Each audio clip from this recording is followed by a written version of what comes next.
Welcome back to my channel, Living in Wichita, Kansas. I'm Karen Wright. I'm a realtor and a loan originator here to guide you through the process of buying and selling in Wichita, Kansas and the surrounding areas, Derby, Rose Hill, Newton, all the others. So today, let's talk about the dreaded repair request. Repair request is an integral part of buying a home and of course very necessary. Buyer sides love it, but the sellers and the listing agent typically sits on pins and needles until the repair request comes back in. So you should hear the pure fear sometimes discussed in our sales meetings about the fears of listing agents waiting on this document. But there is a decent solution that I will tell you about, so stay tuned till later on in the video. So when you are buying a home, it's imperative to get a home inspection, to make sure the house is in decent condition. Most buyers that I work with are not savvy investors, they're not builders, they're not contractors. Therefore, paying for a home inspection is vital. As an agent, I need to have all my buyers sign an inspection form to make sure that we've explained the importance of this. For the most part, won't allow my buyers not to have one unless I realize they know how to evaluate a home based on their job or their past experience. I mean, if my client is an electrician, drywaller, plumber, they may opt out of it due to their industry knowledge, but mostly it's imperative to have one. Once the offer is accepted, the buyer clients will have an inspection done. They turn in their earnest money and they schedule the inspection. You want to check on the issues or defects that the home might have. It could be leaks, roofing issues, or structural concerns. So the buyer's agent, the buyer, and the inspector will go to the house for a few hours, 2 to 3 hours, while this is conducted. It can include the overall home inspection. You could termite. Might want to do a radon and a sewer scope. Those are kind of the main ones. Some other side inspections could be maybe sprinklers or a pool inspection if it does have a pool. So once the inspections are completed, the buyer's agents come up with the repairs that they want to ask the seller to have done. The buyer receives a report from the inspector, has tons of pictures, and usually includes like a summary of a marginal and defective items on there at the end of it in the summary. Many variables come into play, like did you get a lowball price? Sellers may not be as receptive to making the repairs. If you paid full price and it wasn't a multiple offer situation, also seller may make some of the repairs. Basically, seller can make all the repairs, some of them or none of them, and of course you can negotiate once you see that request come through. So the dreaded part, of course, is just waiting for the repair request. How much extra money you're going to have to put in the house to make sure the contract goes through. So it's very unsettling. In real estate, we're also dealing with lots of personality, so it can be an interesting time period on this. More stressors come into effect if clients are on a tight budget. The listing agent and seller will get bids on the repairs and decide how they'll respond once they've seen that request. Of course, we've seen the gamut of repairs from a few repairs to the entire report, including I've seen some ridiculous ones. A buyer is asking for a ridiculous amount of repairs. Most of the time, us as agents think the buyer's trying to get out of the contract.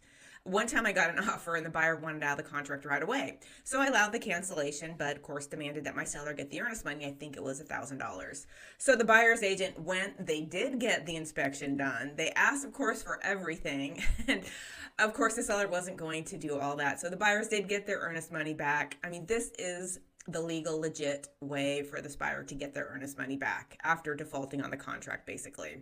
Had to go through all the extra hoops of getting an inspection and asking for virtually every single item, like whole house siding, this, that, and the other. I can't remember all of it, but about a couple years back. So a recent situation, this was in the last few weeks. We had just passed on agreeing on the repairs. I had the listing, and the buyer's agent had signed the document. And so the next thing I know, the buyer then is asking to be out of the contract. That was kind of odd. Of course, they knew they would lose their $1,000 earnest money, and they sent that cancellation to us. But in this case, the seller was already having the work done. Literally the morning we're sending them back. It was $2,000 worth of work, and the seller ended up doing it, but the seller could have asked for the extra $2,000 from the buyer in order for them to get out of the contract because the work was done for this particular transaction. Seller was just on top of it, wanted to get done right away, was doing everything that the buyer had asked for, so we were kind of shocked. I guess there were some relocation issues and stuff like that. So the seller ended up just agreeing to the $1,000 earnest money, but we could have asked for more. And of course, not that they would have gotten all of it, but we could have negotiated somewhere in between, maybe $1,500, something like that. That was just literally a recent example within the last couple of weeks that I had. But I digress. So back to the repair request, also known as amendment to inspections. So after the repair request is sent to the seller, here is a favorite way for sellers to deal with this. In lieu of fixing the repairs, the seller and listing agent can get bids and offer an amount back to the buyer toward their closing costs. Like, hey, well, you put $2,000, $3,000, whatever it is toward our closing costs instead of getting the repairs done. So this works as long as it is within the allotted lender concessions for that particular loan program. Is it FHA, or conventional?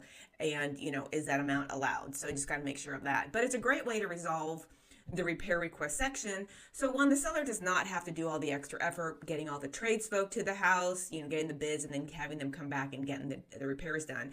And it can be great for the buyers so they can use the contractors that they want to fix the items to their satisfaction and or just pocket the money for the meantime. But it allows the buyers more options. So it's kind of could be a win-win. But also, you never know if the seller is going to get like some cheap fix pop. Their solution is, of course, to agree on the repairs and get them fixed before closing. Once this is done, repairs are agreed upon, all parties sign the documents and proceed with the resolution. Once the repairs are finalized, agent does send the invoices to the buyer's agent so they can see that, hey, look, here's what's been repaired, here's the person repaired it, the cost of it. And as the end of the home transaction is nearing, the buyers will schedule the final walkthrough. And this is where the buyers check on the repairs, check on the general condition of the house, because it has to be in quote, like or similar manner to when they put the offer in. And then this is, again, like I said, where the buyer and the agent check that all the repairs were made that were agreed upon. So there you have it. You've finally gotten past the dreaded repair request section of the contract. Now, basically, you can just kind of look forward to closing. So, well, I hope you've learned a great deal of information from this video. If you did enjoy what you saw, please hit the subscribe and like button and notification button so you are notified of more video content like this. As always, reach out with any questions. You can find all of my contact information on the description below in all of my videos. So thanks for watching and happy house hunting.